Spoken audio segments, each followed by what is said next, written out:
The moment everything ends isn't when you break, it's when you decide whether you chase what's gone or finally take your power back. There's a phase after a breakup where your mind won't sit still.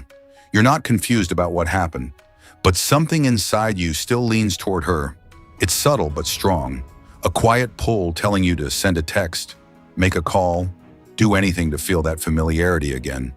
In that exact moment, that's where most men collapse inward. Because reaching out in that state isn't clarity, it's discomfort trying to escape itself. It's the urge to silence the noise in your head, to ease the tension, to make things feel normal again, even if just for a second. But what you're chasing isn't connection. It's relief, temporary, fragile relief that disappears the moment the conversation ends. Phone screen lighting up. So when you don't text her, it's not about pride, it's not about games, it's about refusing to stay tied to something that already ended. Every message you send reopens a door that was closing. Every call resets the distance that was creating clarity. And without that distance, you don't move forward. You stay stuck reacting to what no longer exists. Think about it. Are you trying to rebuild something real or just escape how you feel right now? Because calling her isn't just communication. It carries emotional urgency. It signals that you're still inside the same dynamic, still responding from the same place. And the second you act from that place, you lose something important. Not her, yourself. You stop moving with awareness and start moving from need. And once need takes over, everything becomes unstable. That's why you don't check her social media. You don't ask mutual friends. You don't look for updates about her life, because attention is fuel. The more attention you give something, the more it grows in your mind. The more it grows, the more you feel. And the more you feel, the harder it becomes to step away. This loop doesn't break on its own. It breaks when you stop feeding it. And that's not denial. It's acceptance, real acceptance. Accepting that it's over, that there's nothing left to fix, nothing left to explain, nothing left to chase. Once you reach that point, the urge to reach out starts weakening. Not instantly, but gradually. At first, the silence feels heavy, not because something is missing in reality, but because something is still active inside you. Habits, patterns, emotional attachment, they don't disappear just because the relationship did. So the urge feels real, it feels urgent, but that's exactly where discipline begins. Not when it's easy, but when it's uncomfortable and you still hold your ground. Every time you feel like texting and choose not to, you're not suppressing emotion, you're retraining your mind. You're teaching yourself that you don't need what's no longer there. And that's how control is built. Most men misunderstand silence. They think it means weakness, like they're losing something by not reacting. But silence, when it comes from clarity, is strength. It's choosing not to react when reacting would be easier, because reacting feels like action, but it's actually surrender. Surrender to emotion.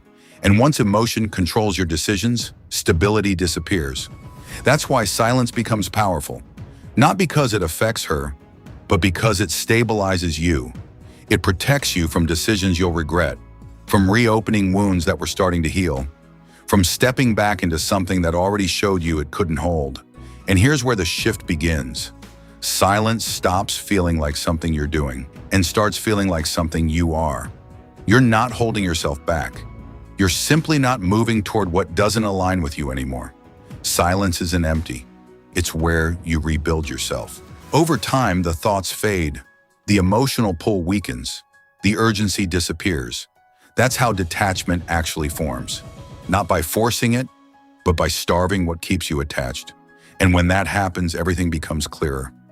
You see the situation for what it really was, without distortion, without urgency, without the need to fix anything.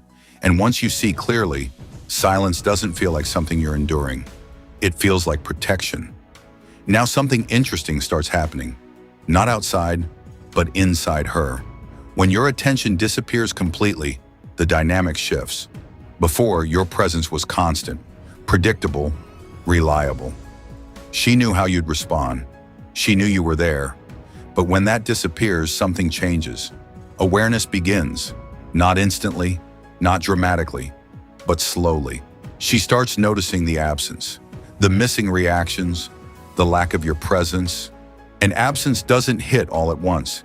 It builds over time, through repeated moments where something is missing and nothing replaces it. That's when your silence starts speaking, not through word, but through contrast, the difference between how things used to be and how they are now. And that difference creates space for thought. Because now, instead of you thinking about her, she starts thinking about you. Not because you reached out, but because you didn't. Not because you reminded her, but because your absence did. And that space, it changes everything. The mind naturally returns to what used to fill that space. Memories, conversations, familiar moments. Not because you forced it, but because you stopped interrupting it. But here's where most men mess it up. They break the silence too early. They feel the urge and act on it. And in doing that, they destroy the very space that was creating the shift. Because silence only works when it's real. Not strategic, not temporary, real. And when it's real, it doesn't just affect her, it transforms everything. Eventually, your absence starts pulling her attention back. Not in obvious ways at first, but in small moments. A memory here, a thought there, a situation where she expects you and you're not there. And those moments begin repeating. That's when it becomes noticeable. Then it becomes meaningful. Then it becomes emotional. Because now she's not just noticing your absence. She's feeling it. The difference becomes clear. Things feel different without you. Not worse necessarily, but incomplete. And that feeling builds, slowly, quietly, until it doesn't go away anymore. That's when the urge forms. Not as a decision, but as a pull. A thought like, maybe I'll just check in. But even then she hesitates. Because reaching out means facing uncertainty. Facing how you'll respond. Facing whether you're the same or different. So she waits. And from your perspective, it looks like nothing is happening. But internally, everything is building. Because once thoughts and emotions connect repeatedly, they don't stay still, they move. Eventually, the feeling becomes too persistent to ignore. And that's when she acts. Not dramatically, not emotionally, but casually, controlled, neutral.